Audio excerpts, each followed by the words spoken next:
नमो भगवती महावराहे। आज पूजा के उपचार के बारे में सुनेंगे। भगवान वरा बोले, भद्रे अब मैं प्रायश्चितों का तत्वपूर्वक वर्णन करता हूँ, तुम उसे सुनो।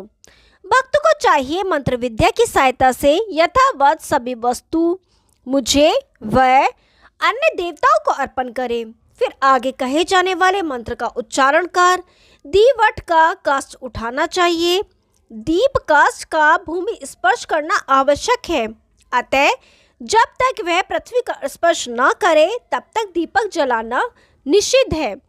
दीपक जलाने के पश्चात हाथ धो लेना चाहिए। तत्पश्चात पुनः इष्ट देव के पास उपस्थित होकर सर्वप्रथम उनके चरणों की वंदना करनी चाहिए। फिर आगे कहे जाने वाले मंत्र भाव से भगवान को दंत धावन देना चाहिए।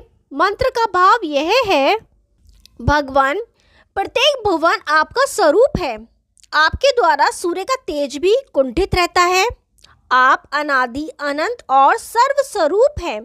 यह दंत धावन आप स्वीकार कीजिए। वसुंधरे, तुमसे जो कुछ कहा है वह सब धर्म से निर्णीत है।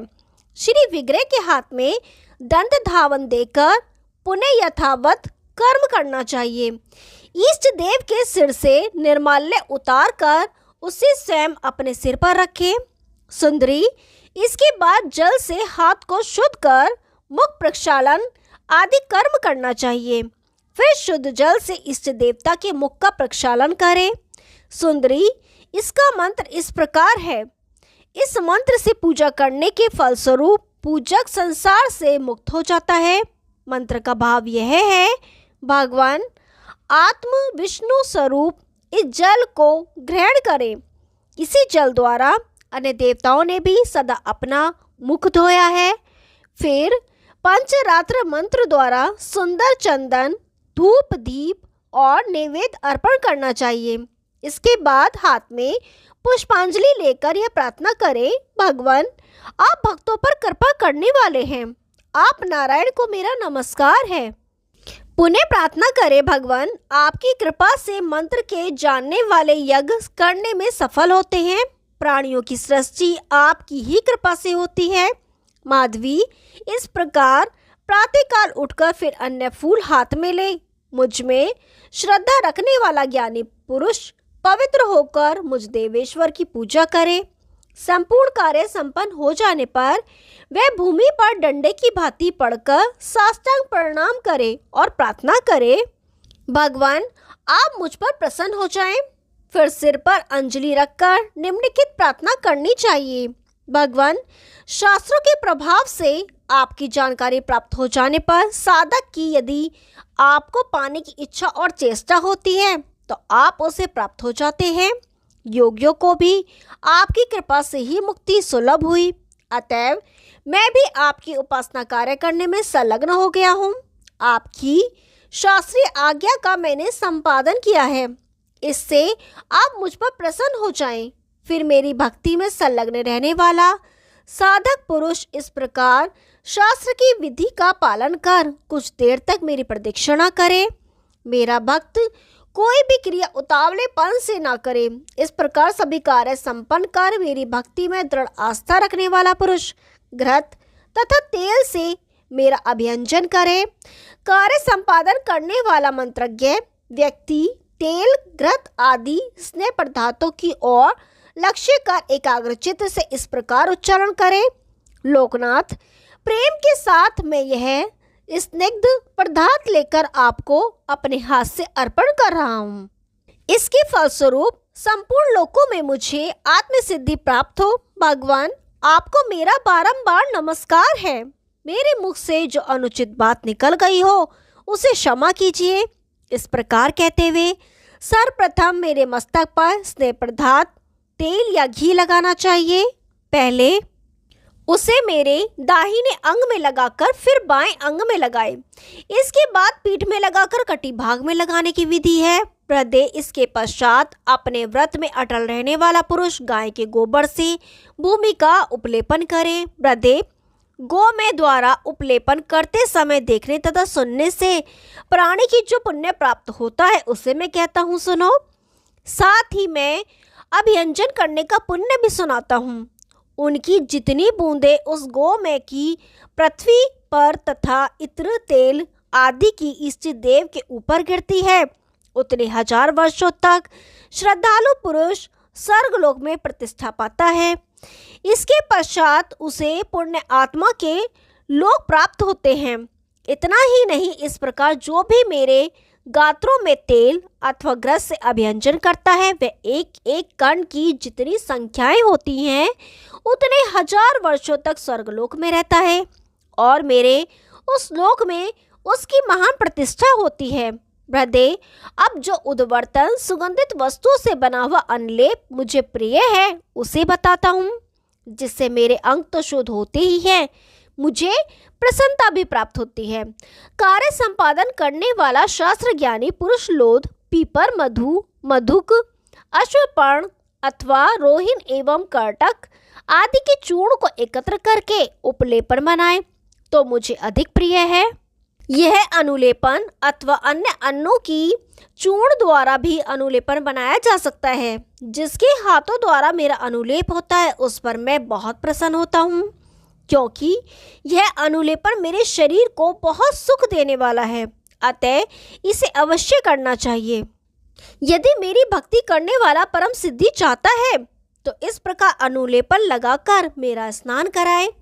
इसके बाद आंवला और सुगंधित उत्तम पदार्थों को एकत्र करे और दृढ़वर्ती पुरुष उससे मेरे संपूर्ण गात्रों को मले।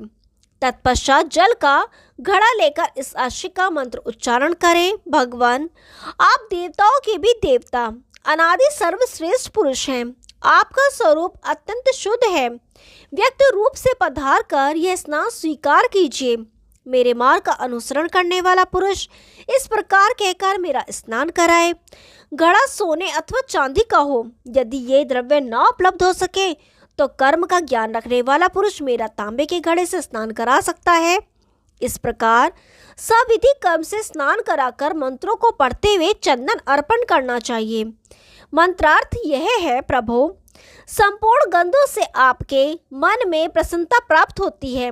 ये चंदन कई प्रकार के होते हैं, यह शास्त्र की सम्मति है। ये सभी देवादि लोकों में उत्पन्न होते हैं।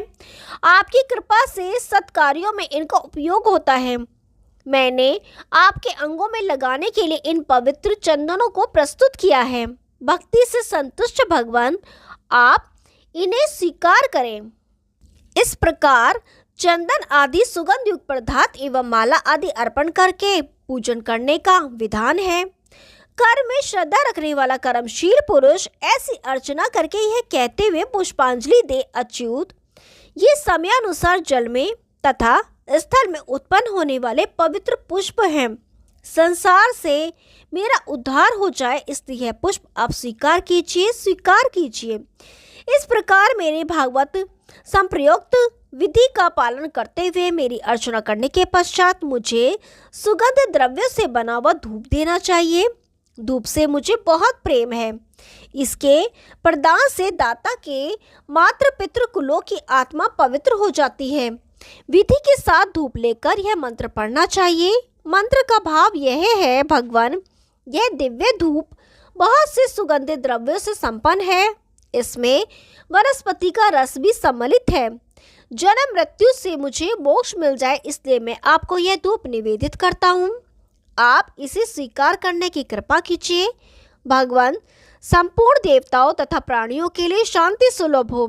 मैं भी सदा शांति से संपन्न रहूं। ज्ञानियों की योग भावमयी शांति से आप धूप ग्रहण करें। आपको मेरा नमस्कार है।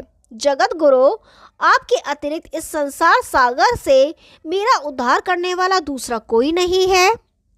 इस प्रकार माला, चंदन, अनुलेपन आदि सामग्रियों से पूजा करके रेशमी स्वच्छ वस्त्र जिसका कुछ भाग पीले रंग का हो निवेदित करना चाहिए। ऐसी अभ्यर्चना करने के उपरांत सिर पर अंजलि बांधे हुए इस मंत्र का पाठ करें।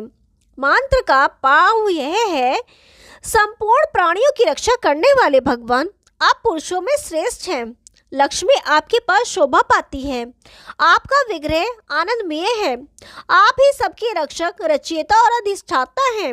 प्रभु, आप आदि पुरुष हैं। आपका रूप सर्वथा दुर्दशय दुर्गेय है। आपके दिव्य अंग को आच्छादित करने के लिए यह कोशे रेशमी वस्त्र, जो कुछ पीले रंग से सुशोभित एवं मनोहर है, मैं अर्पण करता हूँ। आप स्वीकार कीजिए।